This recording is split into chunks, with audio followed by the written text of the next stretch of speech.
Cheleko mwanenu nimekuwa leo kuringa videko. Mungu nipe asante mama, ulinilea nikakuwa. Jamani. Mungu nipe mimi. Siwape wengine na mimi pia mja wa watu. Siku zote mtu yenye matunda ndio hupigwa mawe. Sasa watu wamejua kutufunga midomo. Wamejua kutufunga midomo vizuri kabisa. Tukukaribisha kwanza mtazamaji wa 69 Media, lakini pia mfuatiliaji wa The Gossip Table. Tayari tuko hapa kuzungumza na wewe Story Moko. Tuko live na maisha.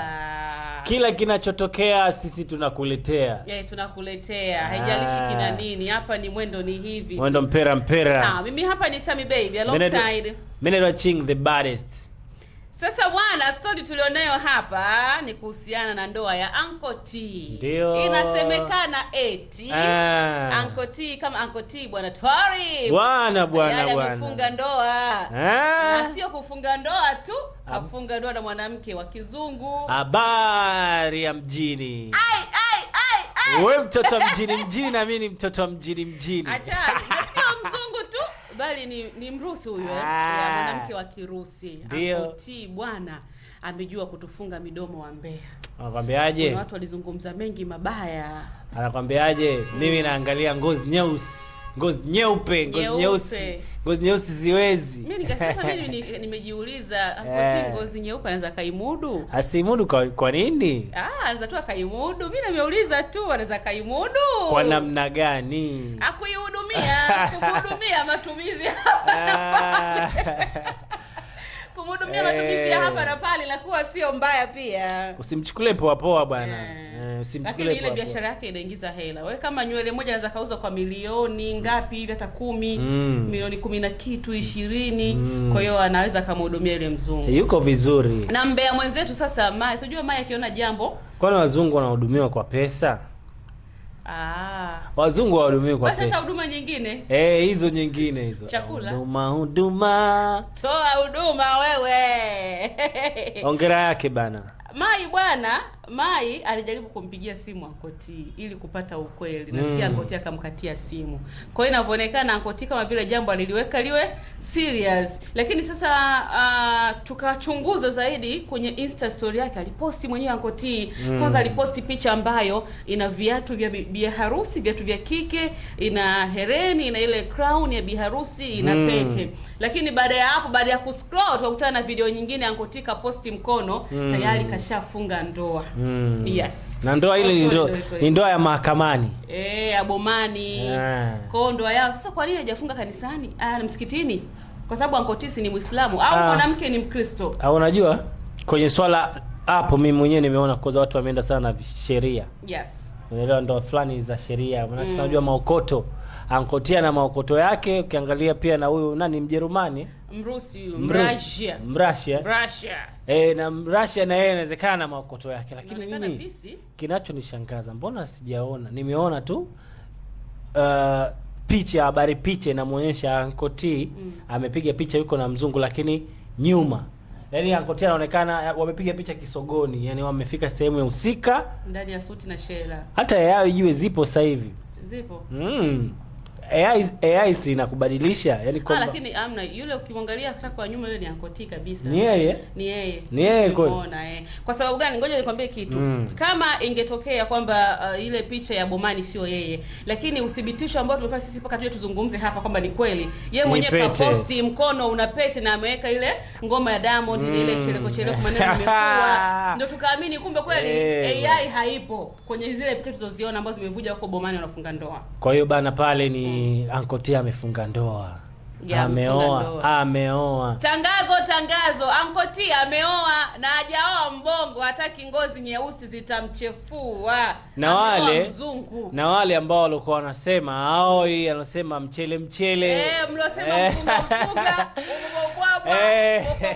boko. Sasa Uncle T sio boko, sio mpunga wala sio mchele. Tukumbuke pia Uncle T ana mtoto. Naye wa kiume. Naye wa kiume mkubwa tu. Bana, hilo pia tusijisaulishe. Kwa hiyo watu wanaosema kwamba Uncle T amekwea pipa, umeelewa vizuri, au ameruka ukuta, basi bwana Ankoti anapanda ndege. Naenda kupanda ndege.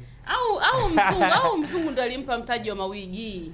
Huwezi jua, you never know. Unajua kikubwa kwamba sisi tulikuwa tuna ukakasi kuhusiana na Ankoti. Yes. Ukakasi wetu kwamba the way anavaa mavazi yake ya kike. Yes. Mawigi na biashara zake. Dr. Gwajima. Unajua zile na unajua siku zote mwanaume unapofananishwa kama mwanamke au unaenda katika design hiyo, umenelewa, watu huwa wana ulakini, wanaweka alama ya kuuliza kwamba vipi, kuna kitu gani kinaendelea, na ndio maana mpaka unasikia hizo habari za watu wakubwa, waheshimiwa wakubwa wanaanza kuongea maneno kuhusiana na huyo kutokana na zile tabia zake nani. Lakini tuliona Ankoti pia alipelekwa mpaka, nadhani aliitwa mpaka Basata. Basata aliitwa, lakini pia hata mheshimiwa Dorothy Gwajima alizungumza kitu. Umeona vizuri. Kwa hiyo hapa kaja kuwazima midomo wa mbea, wanafiki, ndio wabaya, wachoyo. Hapo kwenye wachoyo ndio kidhani wachoyo. Kwa sababu si unajua nataka ujue Ankoti naye pia mchoyo. Kwa nini shule haifanye kimya vile? Kuna vitu vinakuwa ni surprise. Hauwezi kutoka, tumesema ndoa ya bomani. Kwa maana ndoa ya bomani mnakuwa mnaweza kumkenda wawili. Kwa hiyo tukae tukitegemea kuna shughuli, si ndio? Sasa Ankoti kuna hiyo nini wenyewe anasema kitchen party. Kwani wanaume pia wanafanywa kitchen party? Asifanywe kwa nini? Wanaume wanafanywa nini ile? Wanaume gani ana roho? Big nini? Wasema big nini? Big party sijui big. Sasa anamfanyia mkewe. Party sijui ila wanaume ndio wanafanywa big party sijui to big party. Yaani imekaa kama kitchen party ya kiume fulani hivi. Yaani tuiteje sasa? Big yeye ambao ataifanya sababu kama tayari umeshafunga ndoa, zile hatua za kwenye kitchen party zimeshapita. Kwa hiyo watafanya party inaitwa reception, kama alivyofanya Jux. Alifanya shughuli hizi mbili. Alifanya shughuli mbili hapa Tanzania, reception pamoja na shughuli ya harusi yenyewe. Kwa kule pia alifanya kama vile shughuli ile ya ndoa ya kimila fulani hivi kwa kule Nigeria. Lakini ndoa yake sijaona hata kupostiwa kwenye ndio shida sasa, kama vile jambo kama vile kalifanya kwa siri sana. Lakini sasa kwenye huo usiri huo, kwa sababu hata ile picha ambayo imeonekana kama vile ilipigwa kwa kuibia. Kwa hiyo tibisi kwamba yule ambaye alimwamini kwenye shughuli yake kumwalika ndio aliyebuisha hiyo picha, kwa sababu picha ilikuwa kwa kuibia. Na ndo naona kwa sababu mimi najua shughuli ya Ankoti akiweza kufanya jambo lake kiukweli. Ninavyojua nguvu kubwa ya Instagram. Unajua unajua kabisa Instagram ina nguvu gani. Ankoti angetrend kinoma. Lakini inaonekana kuna jambo zito linakuja. Sima hata alipopigwa simu na Maimasa akakata tibisi kwamba baba ile shughuli kama vile hajataka watu waielewe sana. Exactly. Kwamba waijue sana kwamba hiyo shughuli ipo au vipi. Habari ambazo zimetufikia ambazo zipo mitandaoni, inasemekana na kwa ushuhuda wetu tumeona mwenyewe Ankoti ameposti mkono ukionyesha pete ambayo inawezekana amevishana pete na mke wake. Ni ndoa fulani hivi ambayo ya siri. Sema Ankoti ana mkono wa pete. Pete imemkaa. Sasa wewe ana kidole kizuri cha pete. Yaani umesikia? Umesikia? Naam. Ukiacha tu kidole kizuri cha kuwa na pete, umeelewa? Kuna vile nini wewe unasema cosmetics. Okay. Unajua unang'arishwa ngozi.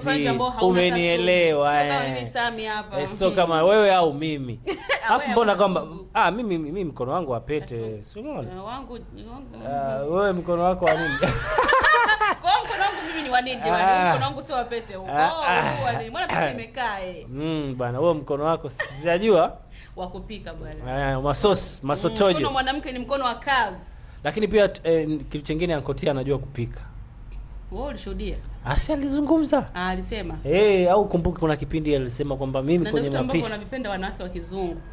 Kwa hiyo sasa kwenye swala la shemeji yetu for this time around. Ukishindwa kutoa huduma moja, kuanzia breakfast, dinner, kuanzia breakfast, lunch and dinner.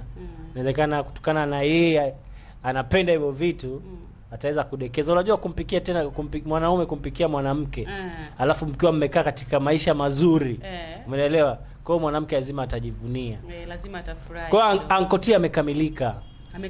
Kipesa, umeelewa? Anayo. Mdomo wa kuongea, anao. Mke mtoto anaye. Kwa hata mzungu pia anaweza kupata mtoto. Mpelekeni mpera, mpeleke mpera. Huwezi jua. Sikaoa bwana. Unaweza kuoa lakini sipate mtoto. Sisi tumwombee kila laheri kwenye ndoa yake Uncle T. Story ndio iko hivyo. Story ni kwamba Uncle T jamani tayari ameshajichukulia jiko lake tena la kizungu. Just imagine mtu anaacha majiko ya kibongo, anachukua jiko la kizungu. Sasa uliyezoea gesi Uncle T kachukua jiko la umeme. Shwa! Kazi unayo wewe ambaye bachela hujui pa kutoka wala pa kutokea. Sasa utatafuta njia. Sisi tuko mjini na tunampa hongera kama 69 Media Pro Uncle T kwamba ameupiga mwingi, na pia tuwapongeze washikaji zetu wa Simba jana. Kwani lazima useme mambo ya Simba? Simba kama wamepiga yani kwani lazima uzungumzie swala la Simba? Sasa si habari ya mjini. Habari ya mjini. Kwani hapa tunamzungumzia Uncle T mtazamaji. Huko kuna haja kuzungumzia masuala ya Simba na Yanga hapa? Kazi unayo. Unaona kama umepanic ndugu yangu. Sasa kuna gani kumzungumzia? Au unamzungumzia Simba? Simba Diamond. Habari ya mjini. Diamond. Habari ya mjini. Ni Diamond. Haya bwana, Diamond tunamzungumzia Diamond. Nadhani wananchi watakuta tena tunalo jingine. Kuna tarehe 3 tunasubiria. Tunalo jingine. Wakati tunalisubiria hilo jingine, huku mimi nikikufahamisha kuhusiana na biashara Sami. Kwa heshima. Kwa habari ambazo zimetufikia kwamba jana mambo yalikuwa ni mengi, lakini pia kwa watu wa jana wengi sana huwezi kwenda uwanjani kama haujazingatia afya. Unaweza kadondoka bure, lakini kipigo cha bao moja yani bora ufunge mabao mengi. Bao moja linatia hasira bao moja. Sawa bana, mtabibu na mtaalamu wa afya kutoka kwa daktari anakuambia wewe kwa nini usiweze kufanya vipimo vya Eternal International. Vipimo ni kwa mfumo wa mwili mzima. Full body check-up ni shilingi 30,000 na kubaini vyanzo vya tatizo lako. Umeelewa vizuri.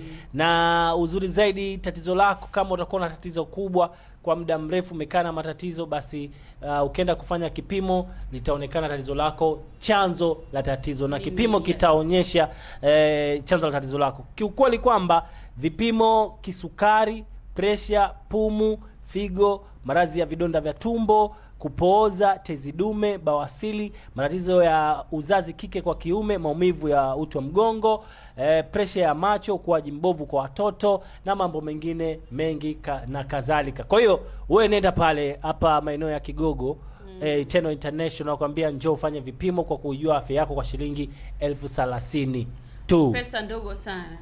Unaweza kupigia kwa kupitia 0711 17 41 00. Wapigie kwa namba hiyo, lakini pia unaweza kujifunza kuhusiana na biashara, na wanatoa elimu ya biashara bure kabisa. Shida iko wapi bwana? Basi unakaribishwa Eternal uweze kupata tiba, lakini pia kupata just imagine unapata tiba, unapata elimu na unapata fursa ya biashara kabisa. Mambo yanakuwa ni mazuri kabisa. Sawa, kikubwa zaidi nakukumbusha usisahau kusubscribe YouTube channel yetu 69 Media Pro. Lakini kubwa zaidi una like, una comment na kushare. Kule Instagram 69 Media TZ, lakini pia TikTok na Facebook unyema unakuwa umezingatiwa kwa uzuri kabisa. Mimi hapa ni Sabi Baby.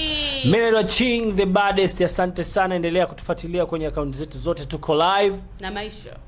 Bana, salute. Allah.